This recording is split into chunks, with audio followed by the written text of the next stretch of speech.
বাপ মারা গেছে, ছেলেরা মনে করতো এটা আমার বাবার পৈতৃক সম্পদ, ছেলে মেয়েরা ভাগ পাওয়ার অধিকার আছে, তাই ছেলেরা মারে ভাগ করে নিত। শেষের মা বড় ছেলের দিকে 10 দিন, ছোট ছেলের দিকে 15 দিন 20 দিন এইবারে নিয়ে তারা শারীরিক সম্পর্ক গড়ে তুলতে। এটা তোমার বাবার সম্পদ, এখানে অধিকার আছে।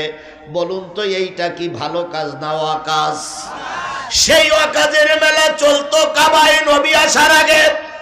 আজও দেখতেছি সেই রকম অকাজ আমার গোটা বিশ্বে চলছে। বিশ্বাস করো বাংলাদেশের মুসলমানেরা, এই অকাজ দূর করতে গেলে একমাত্র কোরআনের শাসন ছাড়া এই অকাজ দূর করা যাবে না।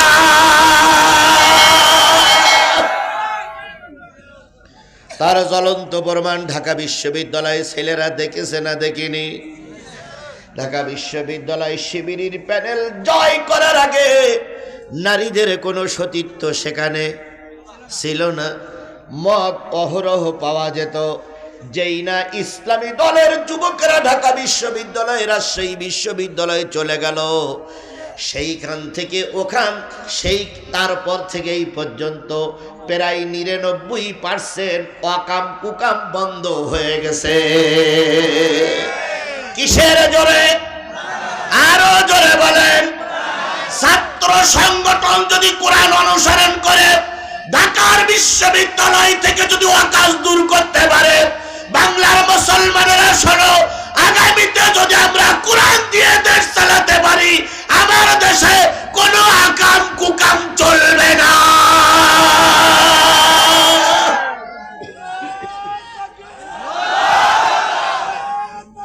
দুনিয়ার শোনো, দুনিয়ার কোন জাগতিক নেতা তার আইন দিয়ে আকাম কুকাম বন্ধ করতে পারবে না, একমাত্র কিসের আইন ছাড়া? জোরে বলেন, কিসের আইন ছাড়া? কোরআনের আইন ছাড়া এদেশে শান্তি প্রতিষ্ঠা কেউ করতে পারেনি, করা সম্ভব নয়। যদি মানুষের তৈরি করা মত এবং পথ দিয়ে শান্তি প্রতিষ্ঠা হতো, তাহলে 54 বছরের ভিতরে আমাদের দেশের এত আকাম কুকাম হতো না। পারিনি, হওয়া সম্ভব নয়। দেশে শান্তি প্রতিষ্ঠা করতে গেলে শুধুমাত্র একমাত্র কেবলমাত্র কোরআনের বিধানেরই দরকার। সেই ওয়াকাজের মেলার কথা বলছিলাম। ওয়াকাজের মেলায় জায়েদের বাবা আর জায়েদের মা 3 জন আসতেছে নেকি কামাই করার জন্য ওয়াকাজের বেলায়। ওইটা ওদের সমাজে কি ছিল? নেকি বা সওয়াব ছিল। আজ থেকে 3 জন, জায়েদের বাবা হারেসের স্ত্রী, এই 3 জন ওয়াকাজের মেলায় আসার আগে রাত হয়ে গেছে। তাই মরুভূমির বুকে আলো জ্বালিয়ে 3 জন একটা তাঁবু গিড়ে শুয়ে আছে। মাথার কাছে টিম টিম টিম টিম করে আলো জ্বলছে। বলুন তো, মরুভূমির বুকে যদি আলো জ্বলে রাতের অন্ধকারে, সেই আলোটা দূর থেকে দেখা যাবে না যাবে না? মক্কার ভালো সন্তান, ভালো মানুষের ছেলেরা চিন্তা করলো, দূরে যখন আলো জ্বলতেছে তখন ওখানে নিশ্চয়ই মাল আছে।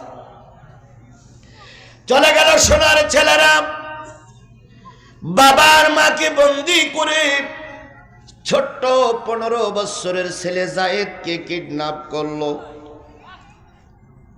কিডন্যাপ সেই কাবায় ছিল, মক্কায় ছিল। এখনো বুঝি পৃথিবীতে কিডন্যাপ নাই? মাঝে মাঝে এখনো দেখি উমুকির সন্তান কিডন্যাপ হয়েছে, তুমুকির সন্তান কিডন্যাপ হয়েছে। যতগুলো কিডন্যাপ হয়, ওই কিডন্যাপের সঙ্গে ইসলামের লোক জড়িত নয়, সব অন্যান্য দলের লোকেরাই জড়িত। ওদিকে আমি না যাই, যারা হাদিস কোরআন আছে সেটাই বলি। আমার ভাইয়েরা, ওয়াকাজের মেলায় এই বাচ্চাটারে বিক্রি করার জন্য তোলা হলো। বিক্রি করার জন্য বাজারে উঠেছে। নাম তার কি? জায়েদ। নাম কি? জায়েদ। এবার ওই জায়েদকে কিনবে না কিনবে? কে কিনবে? জায়েদ বিক্রি হলো মা খাদিজার কাছে। কার কাছে? আরো জোরে বলেন, কার কাছে? এই ভাইয়ের মনে বসতে অসুবিধা ছিল, এটা চেয়ার, ভাই এই চেয়ারে বসতে তো পারেন ভাই, এখানে।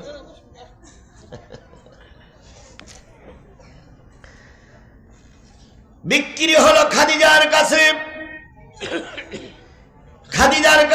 বিক্রি হওয়ার পর এখনো পর্যন্ত খাদিজার সঙ্গে নবীজির পরিচয় হয় নাই। কিছুদিন পরে আল্লাহ রসুল আর খাদিজার সঙ্গে পরিচয় হয়ে গেল।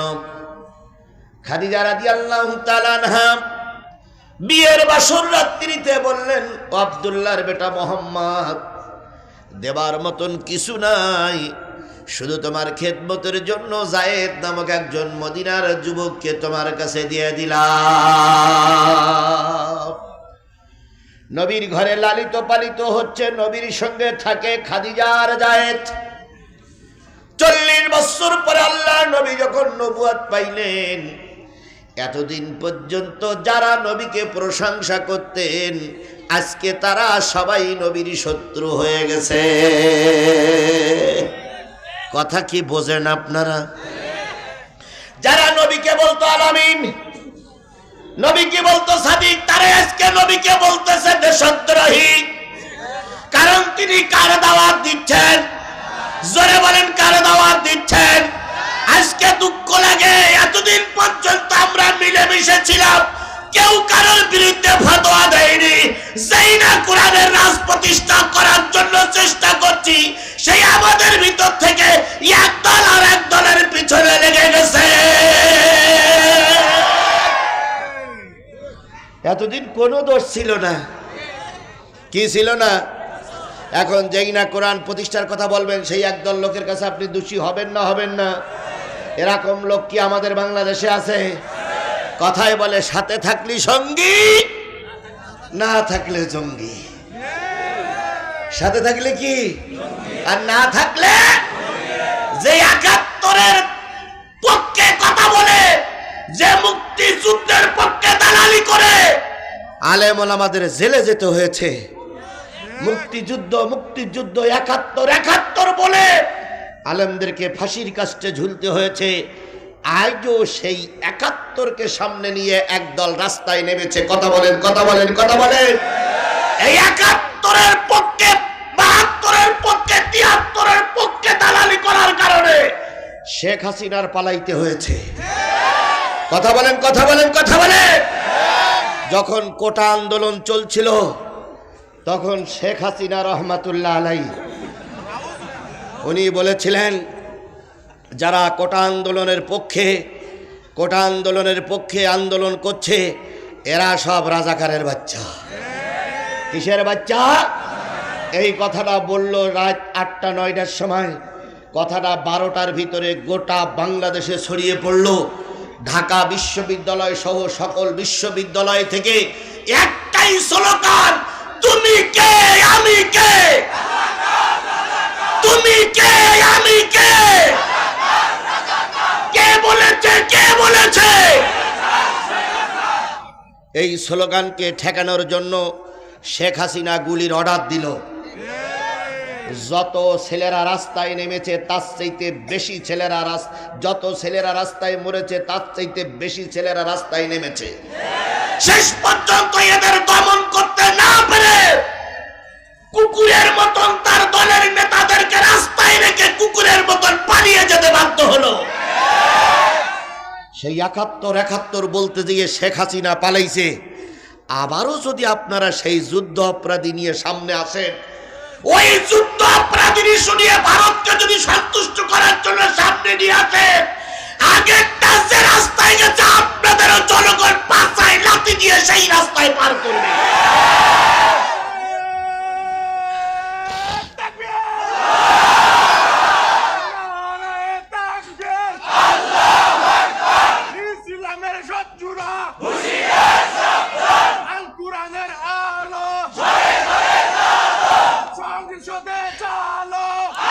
আমার ভাইরা,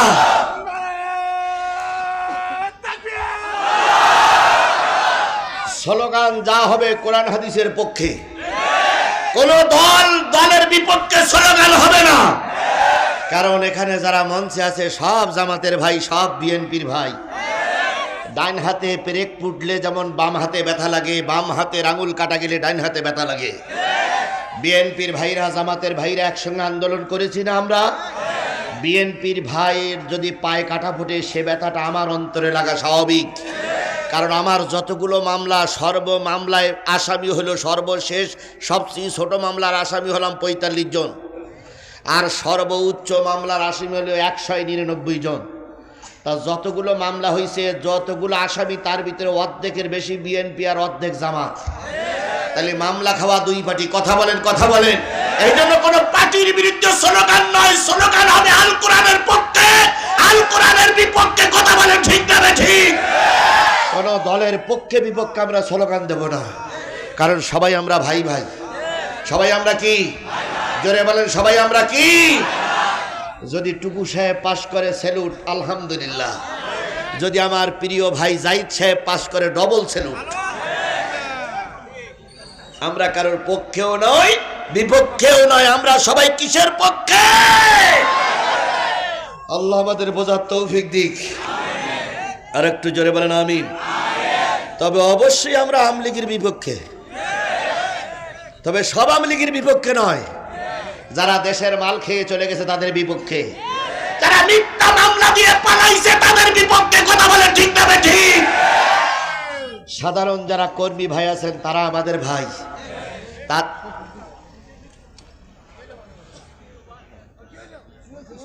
আচ্ছা, ওটা আমার নলেজে আছে, আমি দেখতেছি।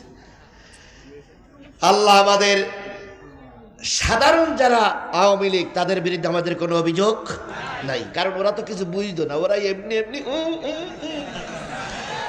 আবার ওরা চলে গেছে, আবার ওরা কায়া পাল্টাইছে। ওরা আমাদের ভাই। আমরা বুকের জামা খুলে দিয়ে তোমাদের জন্য অপেক্ষা করতেছি। ইসলামের দরজা তোমাদের জন্য কি? আর এখানে যদি কোনো অমুসলিম ভাই থাকেন,